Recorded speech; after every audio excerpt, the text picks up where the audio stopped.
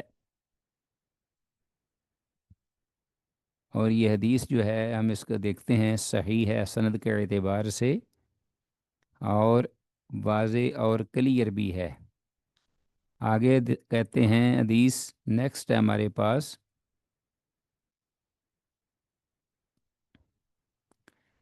2199 حدیث۔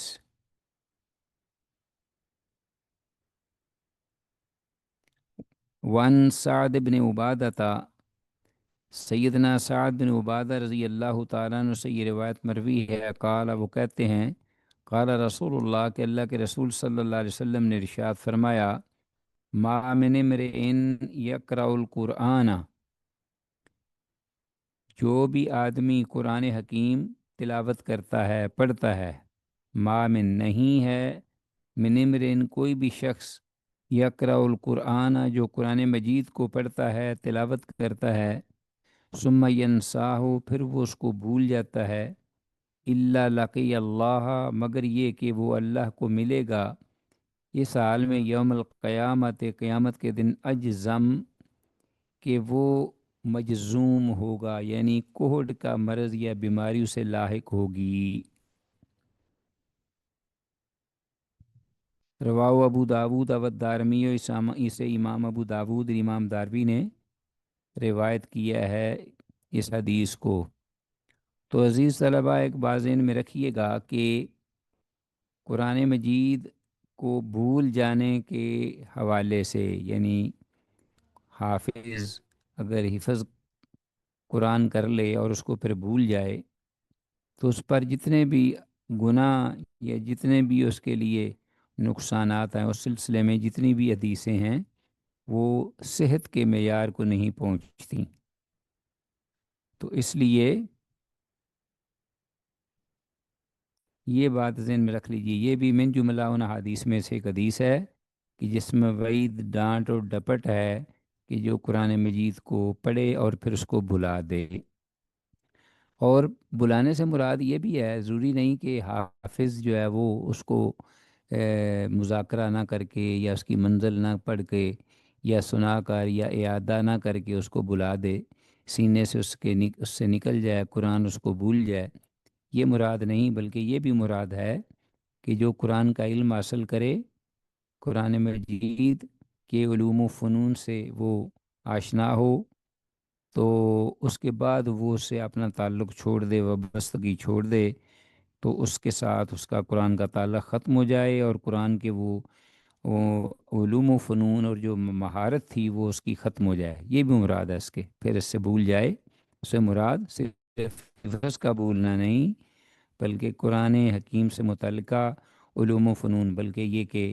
اس کا ترجمہ، اس کی وضاحت، قرآن حکیم کے اندر جو احکامات ہیں ان کو بھلا دینا،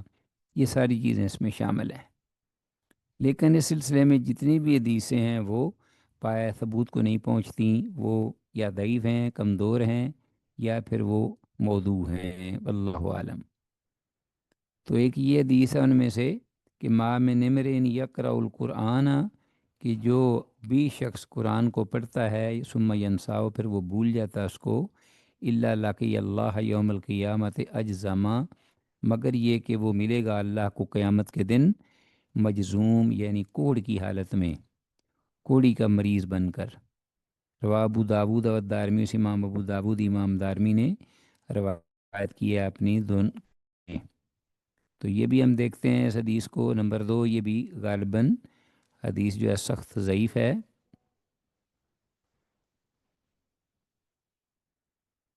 ہاں جی، دیکھیے وہ کہتے ہیں کہ اس کی سند ضعیف ہے، ابو سنن نبی داود امام دارمی دونوں کی۔ یزید بن نبی زیاد ضعیف راوی ہے، یزید بن نبی زیاد، اور عیسیٰ بن فائد مجہول راوی ہے، ولم یسمعہ من سعد کہ انہوں نے سعد سے نہیں سنا، بینہما رجل مجہول ان دونوں کے واسطے کے درمیان ایک اور آدمی ہے راوی جو کہ مجہول الحال ہے اور اس کا کوئی علم نہیں، پتہ نہیں۔ ہاں جی، چلتے ہیں آگے، حدیث نمبر 2201، وان عبداللہ بن عمرو بن العاص رضی اللہ عنہما، عبداللہ بن عمر بن عاص رضی اللہ عنہما سے یہ روایت مروی ہے، ان رسول اللہ صلی اللہ علیہ وسلم قال، کہ رسول اللہ صلی اللہ علیہ وسلم نے ارشاد فرمایا،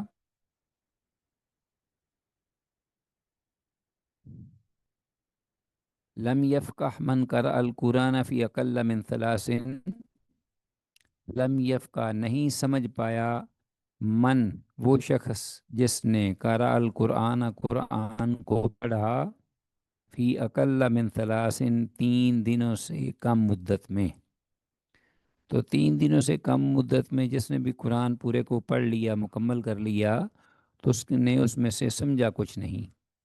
رواه ترمذی و ابو داود و دارمی ہو، اس حدیث کو امام ترمذی، امام ابو داود اور امام دارمی نے روایت کیا ہے۔ حدیث سند کے اعتبار سے صحیح ہے، ہاں جی، امام ترمذی نے بھی اور امام ابو داود نے بھی اور امام دارمی نے بھی اس کو روایت کیا ہے۔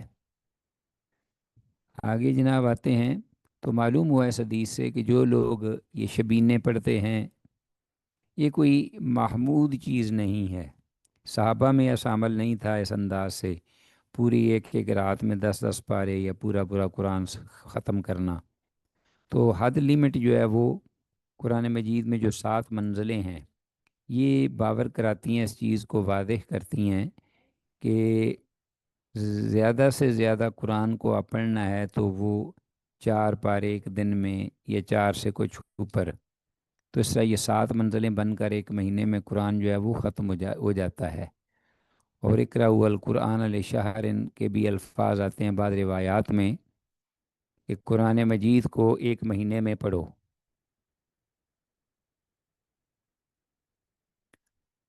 تو یہ زیادہ سے زیادہ لمٹ ہے قرآن مجید کو پڑھنے کی اس عرصے میں، اور جو اس سے زیادہ پڑھے، مثلا 3 دنوں میں قرآن یاد، مطلب 10 پارے جو ہیں روز کے پڑھتا ہے،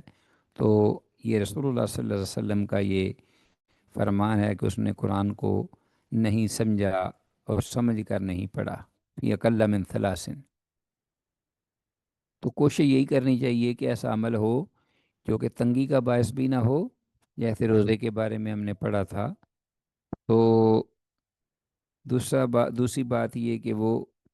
صحیح سنت کے مطابق ہو۔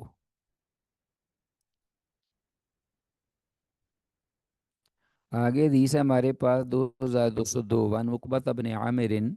عقبہ بن عامر رضی اللہ تعالیٰ عنہ سے یہ روایت مروی ہے، قال کہتے ہیں، قال رسول اللہ، کہ اللہ کے رسول صلی اللہ علیہ وسلم نے ارشاد فرمایا، الجاہر بالقرآن، قرآن کو بلند آواز سے پڑھنے والا، کل جاہر بالصدقۃ، اس شخص کی طرح ہے کہ جو صدقے کو علی اعلان اللہ کی راہ میں دیتا ہے، کل جاہر ظاہر کرنے والا، بالصدقۃ صدقے کے مال کو، ہاں جی، تو قرآن مجید کو ظاہری اونچی آواز میں پڑھنے والا ایسے ہی ہے جیسے اللہ کی راہ میں علی اعلان صدقہ دینے والا ہے۔ والمسر بالقرآن، اور قرآن کو آہستگی سے پڑھنے والا، کل مصر بصدقۃ، ایسے ہے جیسے کوئی شخص جو ہے وہ صدقہ دیتا ہے اللہ کی راہ میں چھپ کر، خاموشی سے۔ ٹھیک ہو گیا جی؟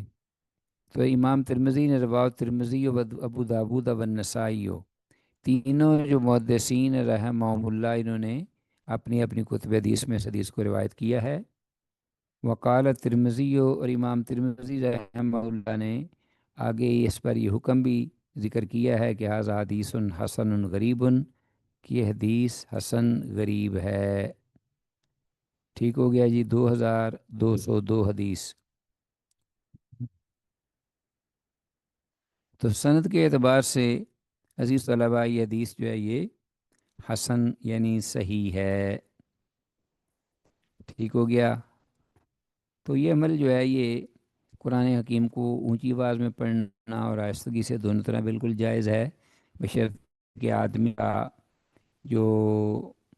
ارادہ ہے وہ اخلاص پر مبنی ہو، اللہ کی رضا کے لیے ہو، دکھلاوا نہ ہو۔ بالکل ایسے ہی جیسے کہ کچھ لوگ جو ہیں وہ اس نیت سے صدقہ دیتے ہیں علی اعلان کہ دوسرے لوگوں کو ترغیب ہو، اور کچھ لوگ اس فتنے سے ڈر کر یا ریاکاری کے خدشے سے کہ کہیں میں اس کی لپیٹ میں نہ آ جاؤں، تو وہ چھپ کر بھی صدقہ فطر دیتے ہیں۔ تو حالات کے مطابق دونوں طرح جائز ہے، جس طرح کہ قرآن مجید کو پڑھنا حالات کے مطابق یہ دونوں طرح جائز ہے، جب وہ آدمی اکیلا ہو تلاوت کرنے والا۔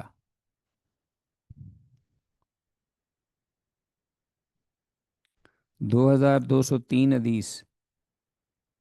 وان صہیب رضی اللہ عنہ سے روایت ہے، قالا کہتے ہیں، قالا رسول اللہ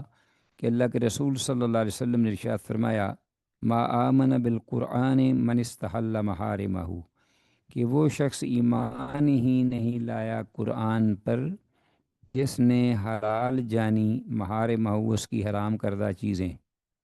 قرآن کے اندر جن چیزوں کے بارے میں ممانعت ہے یا جس کو حرام قرار دیا گیا ہے، ان کو حلال جاننا، ان کو جائز قرار دے دینا، یہ ایسے ہی جیسے قرآن حکیم کا انکار ہے، اور اس میں کوئی شک نہیں، عملی انکار ہے، قرآن حکیم کے احکامات پر انکار ہے کہ جو حلال کی ان کو حرام قرار دیا، اور جو حرام ان کو حلال قرار دے دیا۔ روایت ترمذی، امام ترمذی نے روایت کی ہے، وقال ھذا حدیث لیس اسناد بالقوی، کہ یہ وہ حدیث ہے کہ جس کی سند مضبوط نہیں۔ تو امام ترمذی کے مطابق یہ حدیث جو ہے یہ مضبوط نہیں ہے، اور غالباً یہ حدیث جو ہے دیگر اہل تحقیق کے ہاں بھی یہ ضعیف ہی ہے، کیونکہ اس کی سند میں یزید بن سنان ضعیف، اور ابو المبارک جو ایک شخص ہے راوی، وہ مجہول ہے، اس کا پتہ ہی نہیں کہ وہ کون ہے، اور وَلَهُ طریقٌ، اس کا طریق بھی ہے، وہ بھی ضعیف ہے، عند عبد بن حمید، عبد بن حمید کے ہاں ایک اور اس کا طریق ہے، اور وہ بھی ضعیف ہے۔ تو ہر ایک اعتبار سے یہ حدیث جو ہے یہ ضعیف معلوم ہوتی ہے، واللہ اعلیٰ وعلم بالصواب۔ آگے ہے حدیث ہمارے پاس 2204، وعن اللیث بن سعد عن ابن ابی ملیکۃ عن یعلی بن مملک، لیث بن سعد ابن ابی ملیکہ سے روایت کرتے ہیں، اور ابن ابی ملیکہ یعلی بن مملک سے، کہ انہو سعالا، کہ یعلی بن مملک جو ہیں انہوں نے پوچھا ام سلمہ، ام المومنین ام سلمہ رضی اللہ عنہا سے، ان قراءت النبی، اللہ کے نبی صلی اللہ علیہ وسلم کی قراءت کی بابت انہوں نے پوچھا، کس سے؟ سیدہ ام سلمہ رضی اللہ عنہا سے۔ کس نے؟ یعلی بن مملک نے۔ فَإِذَا هِيَ تَنْعَتُ، تو انہوں نے جواب میں جو منظر کشی کی، یا جو اپنا رسول اللہ صلی اللہ علیہ وسلم کی قراءت کے بارے میں جو تعریف فرمائی ظاہر کی، وہ کیا تھی؟ قراءتاً مفسرتاً حرفاً حرفاً، کہ نبی مکرم صلی اللہ علیہ وسلم کی جو قراءت تھی وہ بڑی آہستہ، الگ الگ اور حرف حرف ہوتی تھی، یعنی بڑا ایک ایک حرف یا لفظ جو ہے وہ باقاعدہ معلوم ہوتا اور سمجھا جاتا کہ آپ صلی اللہ علیہ وسلم کیا الفاظ ادا فرما رہے ہیں۔ تو یہ طریقہ کار تھا آپ کی قراءت کا، تنعت قراءتاً مفسرتاً حرفاً حرفاً۔ رواہ ترمذی و ابو داود و النسائی، اس حدیث کو امام ترمذی، امام ابو داود اور امام نسائی رحمہم اللہ سب نے اپنی اپنی کتب حدیث میں ذکر کیا ہے، اور حدیث جو ہے یہ ہمارے پاس یہ حدیث صحیح ہے، سند کے اعتبار سے حدیث صحیح ہے۔ اچھا جی، آگے بالکل اسی حدیث کا سمجھ لیجئے کہ دوسرا حصہ، یہ 2205 صاحب مشکات المصابیح نے ذکر کیا ہے، وعن ابن جریج، یہ لیث بن سعد سے حدیث ہے، اور یہ نیکسٹ حدیث جو ہے ابن جریج سے، عن ابن ابی ملیکہ، اور ابن سعد ابن ابی ملیکہ سے روایت کرتے ہیں اس حدیث میں، جبکہ اس حدیث میں ابن جریج ابن ابی ملیکہ سے روایت کرتے ہیں۔ ٹھیک ہے جی، تو اس حدیث کے مطابق ابن ابی ملائکہ کے جو شاگرد ہیں وہ لیث بن سعد ہیں، اور اس حدیث میں جو 2255 ہے، اس میں ابن ابی ملائکہ کے جو شاگرد ہیں وہ ابن جریج ہیں۔ آگے یہاں اس حدیث کے مطابق لگتا ہے کہ انقطاع ہے، کیونکہ ابن ابی ملائکہ عن ام سلمہ تھا۔ ابن ابی ملائکہ وہ ام سلمہ رضی اللہ عنہا سے روایت کرتے ہیں، جبکہ یہ اوپر حدیث جو ہے اس میں ابن ابی ملائکہ جو ہیں یعلا بن مملک سے روایت کرتے ہیں۔ تو یہاں کی جو روایت میں سند ہے یا حدیث ہے، اس میں ضعف پیدا ہو گیا ہے، اس وجہ سے کہ اس میں انقطاع آیا ہے، درمیان میں ایک راوی کا فقدان ہے جو اس حدیث میں موجود ہے، لیث بن سعد کی حدیث میں، جبکہ یہاں یہ یعلا بن مملک کا ذکر نہیں۔ بہرحال حدیث کو پڑھتے ہیں پہلے۔ ام سلمہ رضی اللہ عنہا کہتی ہیں کہ کان رسول اللہ کے اللہ کے رسول صلی اللہ علیہ وسلم تھے، یعنی آپ صلی اللہ علیہ وسلم کا یہ انداز یا عادت یا سنت طاہرہ تھی کہ یقطع قراءتہ، کہ آپ اپنی قراءت کو ٹکڑے کرتے۔ کیا مطلب کہ ہر لفظ الگ الگ بیان یعنی ذکر کرتے، فرماتے، لفظ کو لفظ کے اندر آپ جو ہے وہ داخل نہیں کرتے تھے کہ بعض جو ہیں لوگ عام ان کو سمجھ میں نہ آئے کہ یہ لفظ کیا ہے اور اس کا دوسرے کے ساتھ کیا تعلق و رابطہ ہے۔ تو آپ کیا فرماتے، یقطع قراءتہ، کہتی ہیں کہ آپ اپنی قراءت کو الگ الگ رکھتے، یقول و مثلا فرماتے اس انداز سے، بطور مثال الحمد للہ رب العالمین، اب یہاں ٹھہر جائیں گے آپ، ثم یقف ثم یقول، یعنی آپ یہاں ٹھہرتے اور پھر فرماتے الرحمن الرحیم۔ اچھا جی، یہ پڑھتے سورہ الحمد کے بارے میں یہ طریقہ ہے، یہ مثال ہے۔ ثم یقف، پھر آپ ٹھہر جاتے، انتظار فرماتے۔ تو اس طریقے سے آپ کی جو قرات تھی وہ الگ الگ تھی، آیت کے اعتبار سے اور الفاظ کے اعتبار سے۔ رواہ ترمذی، اس امام ترمذی نے روایت کیا ہے۔ وقال لیس اسناد بمتصل، تو اس حدیث کی جو ابن جریج سے ہے، جیسا کہ میں نے بھی وضاحت کی اوپر والی حدیث سے جب کمپیئر کیا تو یہاں انقطاع ہوا۔ امام ترمذی رحمہ اللہ خود کہتے ہیں وقال لیس اسناد بمتصل، اس حدیث کی سند جو ہے یہ موصول نہیں، متصل نہیں ہے۔ لأن الليث روى عن هذا الحديث عن ابن ابی ملیکہ عن یعلا بن مملک عن ام سلمہ تھا، اس لیے کہ لیث بن، یہ جو لیث بن سعد ہیں رحمہ اللہ، انہوں نے یہ اوپر والی حدیث ہے وہ ذکر کی ہے، ہاں جی، ابن ابی ملیکہ سے، اور ابن ابی ملیکہ جو ہیں وہ یعلا بن مملک سے روایت کرتے ہیں اوپر والی حدیث، اور یعلا بن مملک جو ہیں وہ سیدہ ام سلمہ رضی اللہ عنہ سے روایت کرتے ہیں۔ وہ حدیث اللیث سے صح ہو، اور امام ترمذی نے یہ بات کہی ہے یہ وضاحت کر کے کہ لیث بن سعد کی جو اوپر والی حدیث ہے جس میں اتصال ہے، ان کے